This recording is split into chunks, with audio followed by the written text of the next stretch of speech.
ने कहा कोई बात नहीं, तुम 1 घंटा कीर्तन नहीं कर सकते तो पास में कोई मंदिर हो तो नियम बनाओ और नियम से एक बार ठाकुर जी का दर्शन करने मंदिर जाया करो।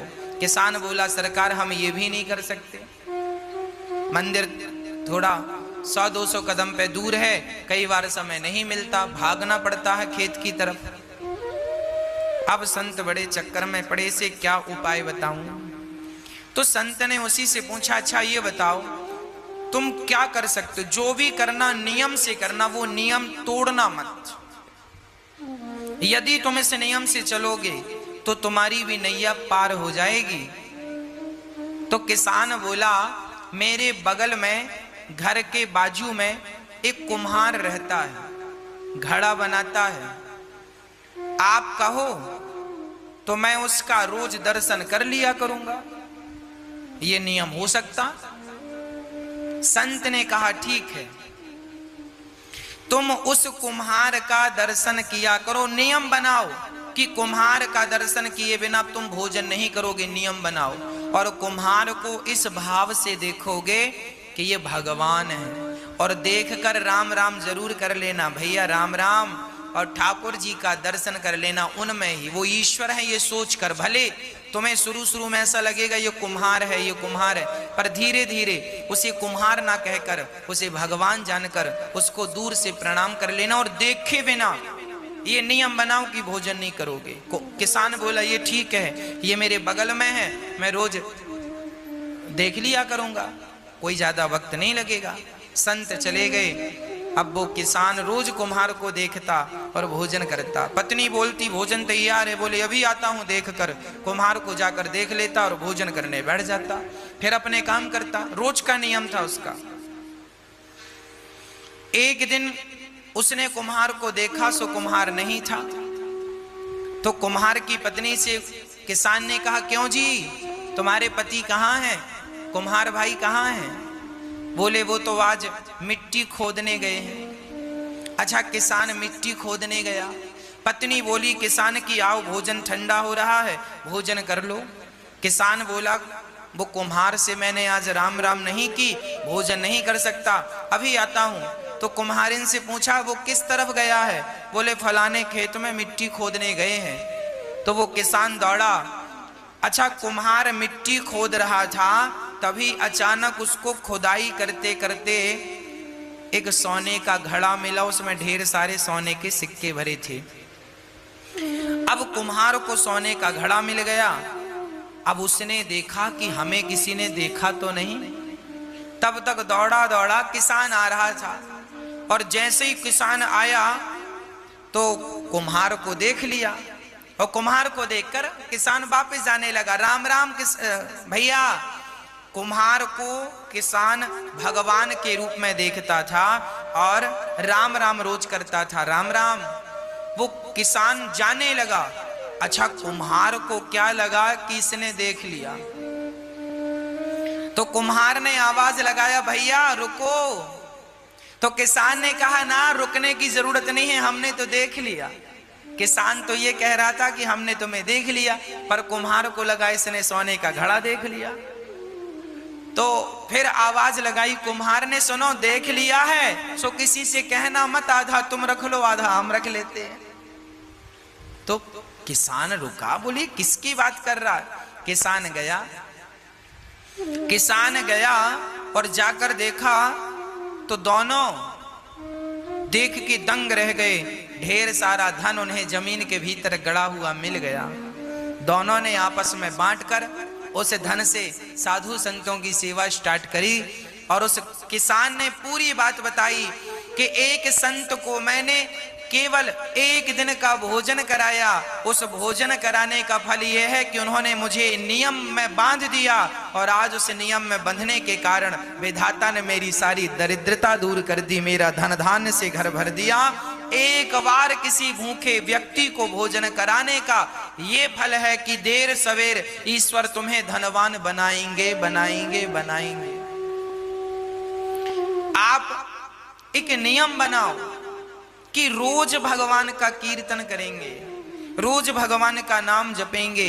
बिना नाम जपे, बिना कीर्तन किए, बिना ईश्वर का दर्शन किए भोजन ग्रहण नहीं करेंगे। ये नियम, जो व्यक्ति नियम से चलता है उसे भगवत प्राप्ति निश्चित होती है। इसलिए नियम जरूरी है जीवन में। संयम और नियम। संयमी बनो, भोग और विलास से मन को हटाओ और ईश्वर के प्रेम के नियम में बंध जाओ। यही है आनंद। जब व्यक्ति आनंद चाहता है तो भगवान की शरण में जाए तो सारा आनंद से उसका जीवन तन मन भर जाए। विश्वोत्पत्त्यादि है तवे, भगवान क्या करते हैं? विश्व की उत्पत्ति, पालन और संहार करते हैं। भगवान का काम है विश्व की उत्पत्ति, पालन और संहार, है ना। भगवान की शरण में जो है उनका बाल भी बांका नहीं होता। तापत्रय विनाशाय, दैहिक दैविक भौतिक तापा, राम राज्य काहू नहीं व्यापा। 3 प्रकार के दुख सबके जीवन में होते हैं। कोई तन दुखी, कोई मन दुखी, कोई धन बिन रहते उदास। थोड़े थोड़े सब दुखी, सुखी राम के दास। कोई तन से दुखी है, कोई मन से दुखी है, कोई धन के बिना परेशान है। आज सब ही दुखी हैं। कोई तन से दुखी, कोरोना तन से ही तो दुखी कर रहा है। कोई तन के लिए परेशान, तन से दुखी है। कोई मन का रोगी है, मन की इच्छाएं अधूरी रह गई तो डिप्रेशन आ गया। मन में बड़ी चिंता है, मन में बड़ी टेंशन है। हमें बड़ा आश्चर्य लगता है तब जब लोग ये कहते हैं महाराज जी हमें बड़ी चिंता है। हमें सुनकर बड़ा आश्चर्य लगता है तब जब लोग ये कहते हैं कि फला व्यक्ति डिप्रेशन में चले गए। मैं बिल्कुल अपनी प्रैक्टिकली बात कर रहा हूं। मुझे बहुत आश्चर्य लगता है जब ये कहते हैं लोग गुरुजी बड़ी चिंता है। मैं आपसे पूछना चाहता हूं, बताइए आपको किस बात की चिंता है? क्या चिंता है आपको? जो हो रहा है क्या वो तुम्हारी मर्जी से हो रहा है? नहीं, ईश्वर की मर्जी से हो रहा है। अच्छा, जो कल हुआ क्या वो तुम्हारी मर्जी से हुआ? वो भी ईश्वर की मर्जी से। और कल जो होगा वो भी किसकी मर्जी से? क्या तुम्हारी और हमारी? अरे वो भी विधाता की मर्जी से। जब उसी की मर्जी का हो रहा था, उसी की मर्जी का हो रहा है और उसी की मर्जी का होना है, तो तुम किस बात की चिंता कर रहे हो भैया? क्यों दुबले हो रहे हो चिंता कर करके? क्या चिंता है? जो होना है वो होके रहेगा। चिंता मत करो, परमात्मा का चिंतन करो। नेगेटिविटी मिटा दो। नेगेटिव जो सोच है आपकी, नकारात्मकता है, समाप्त कर दो। सदा पॉजिटिव रहा करो, सकारात्मक रहा करो। हम चिंता क्यों करें? क्या हमारे सोचने से, हमारे चिंता करने से क्या कोई समाधान निकलता है? यदि निकलता है तो हम चिंता करें। जो व्यक्ति चिंता कर रहा है इसका अर्थ यही है कि उसे विधाता पर, भगवान पर भरोसा नहीं है। यदि भरोसा होता तो आप चिंता ना करते, आप चिंतन करते। हे नाथ, होगा वही जो मेरे परमात्मा को, मेरे कृष्ण को मंजूर होगा। जो होना है होके रहेगा, तो आप समर्पण उनमें कर दो। क्यों चिंता कर रहे हो? सब बढ़िया होगा। आप तो केवल प्रसन्नता से ईश्वर का दर्शन करो, उनका नाम जपो, सब अच्छा होगा। होठों पे मुस्कान बनाए रखो। मैं आपसे निवेदन करूं, एक संकल्प हम सबको लेना चाहिए, सदा प्रसन्न रहने का संकल्प लेना चाहिए। सदा प्रसन्न रहो। सच्चिदानंद रूपाया, ईश्वर आनंद के स्वरूप हैं। एक बात बताओ, जो भक्त सदा मुस्कुराता रहता है, प्रसन्न रहता है, भगवान उस पर जल्दी प्रसन्न हो जाते हैं। एक मैया वृंदावन आई और ठाकुर जी लड्डू गोपाल जी खरीदने के लिए दुकान गई। तो लड्डू गोपाल जी की दुकान में जाकर दुकानदार से कहा, भैया वो वाले ठाकुर जी दो, वो वाले कृष्ण दो। दुकानदार ने कहा, वैसे ही तो ये हैं, इनको क्यों नहीं लेती हो मैया? तो मैया ने कहा, भैया वो वाले गोपाल जी की ना स्माइल ज्यादा है, वो ज्यादा मुस्कुरा रहे हैं, तो हमें वो अच्छे लग रहे हैं। आप भी मूर्तियां खरीदते हैं, आप भी जब गोपाल जी खरीदते हैं ना, तो एक बार उनकी मुस्कान पे जरूर नजर डालते हैं। जिन ठाकुर जी की मुस्कान ज्यादा होगी, आप उन्हें ही पसंद करते हैं। जब भक्त को भगवान मुस्कुराता हुआ अच्छा लगता है, तो भगवान भी कहते हैं कि मुझे भी मुस्कुराता हुआ भक्त बहुत अच्छा लगता है। जो सदा मुस्कुराता है वो ईश्वर की हर हाल में पूजा ही करता है। इसलिए डिप्रेशन, चिंता छोड़कर ईश्वर के भरोसे रहकर सदा मुस्कुराइए, सदा प्रसन्न रहिए, सदा आनंद में रहिए।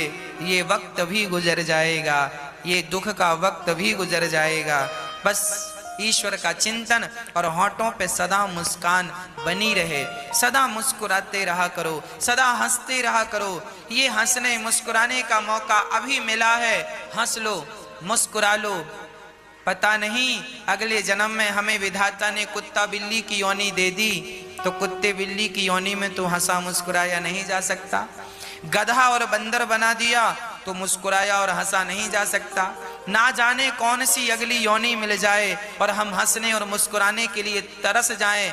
अभी अवसर है, अभी मुस्कुरा कर ईश्वर का धन्यवाद करो, तो आपकी गति बिगड़ेगी नहीं। और आप अभी से बंदर का मुंह बना के बैठेंगे तो अगले जन्म में भगवान बंदर ही बनाएंगे।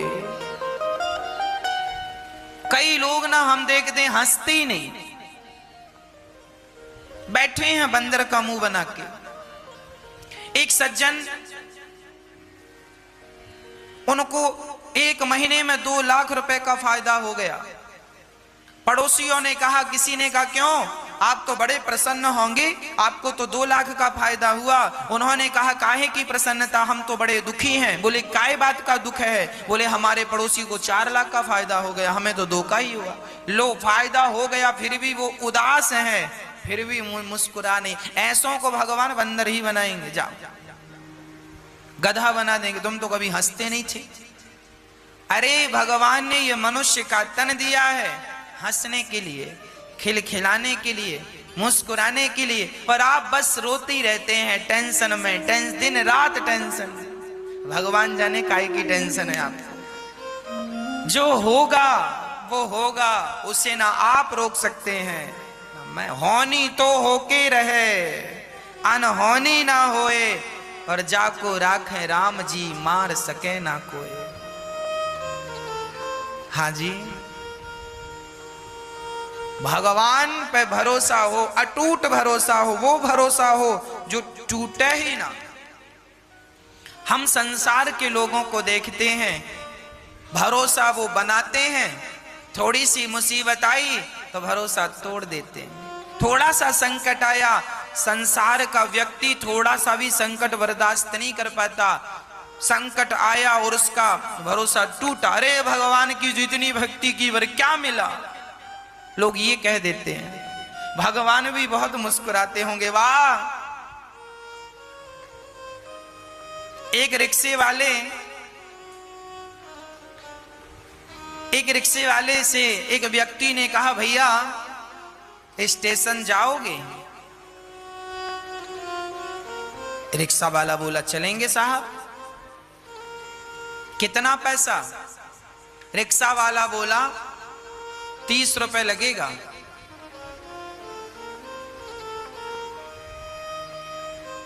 तो वो व्यक्ति बोला, भैया मैं बुजुर्ग हूं और 4 कदम की दूरी पे स्टेशन है, मैं स्टेशन सोसाइटी पे ही रहता हूं और इस इतने दूर का 30 रुपए लेगा।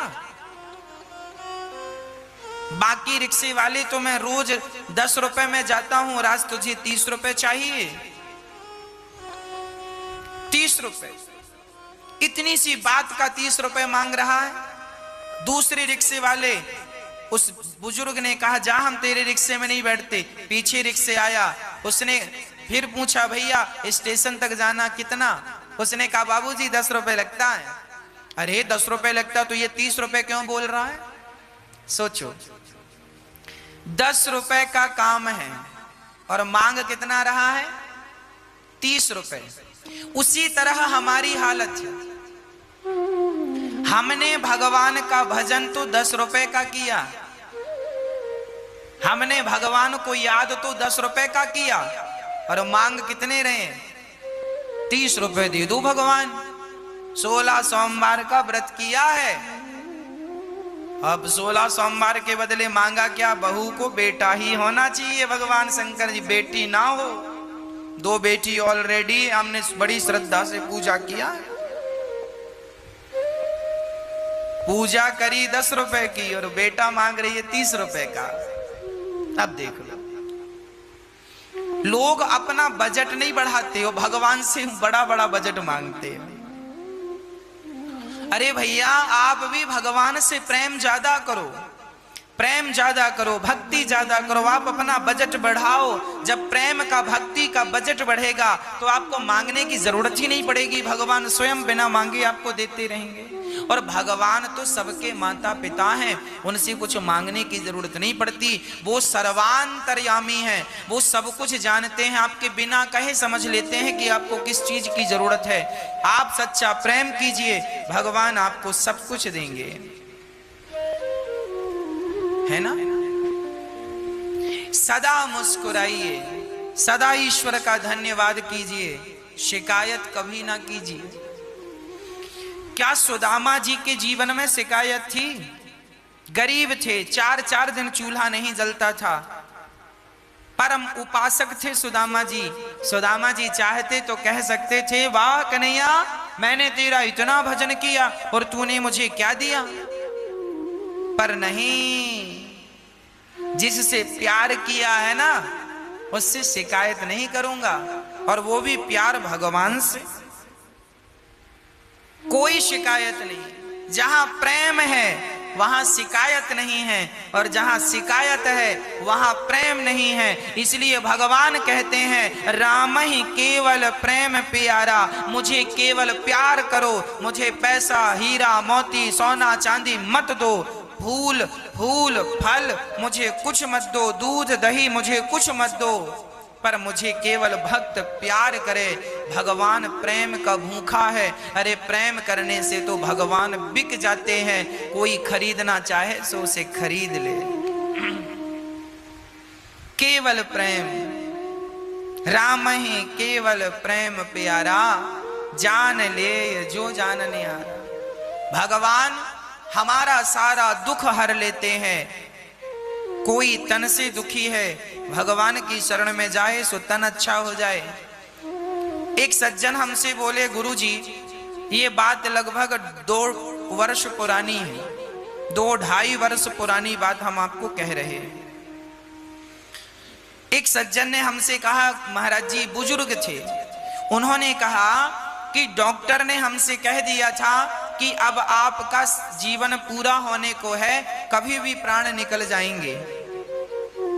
तो उन्होंने कहा जब कभी भी प्राण निकल जाएंगे तो हॉस्पिटल से छुट्टी कर दो। उन्होंने कहा घर जाइए। अब वो घर आ गए। वो दादाजी कथा सुनने आए और पर्सनल हमसे मिले और उन्होंने कहा महाराज जी 3 साल पहले डॉक्टर ने कहा था कि तुम्हारा शरीर कह रहा है कि कभी भी प्राण निकल जाएंगे, पर महाराज जी देखो मैं भगवान की कथाएं निरंतर सुनता था, कीर्तन निरंतर करता था, तो आज 3 साल हो गए, अभी मैं स्वस्थ हूँ, काम भी कर लेता हूँ। डॉक्टर कह रहे थे कभी भी तुम अब मर जाओगे, और 3 साल से मैं स्वस्थ हूँ, काम कर रहा हूँ। डॉक्टरों के हिसाब से तो मैं मर गया हूँ, अब तो भगवान की दी जिंदगी को आनंद से जी रहा हूँ। इसलिए जो जिंदगी है उन्हीं के नाम कर दी है मैंने जिंदगी। हाँ, जिंदगी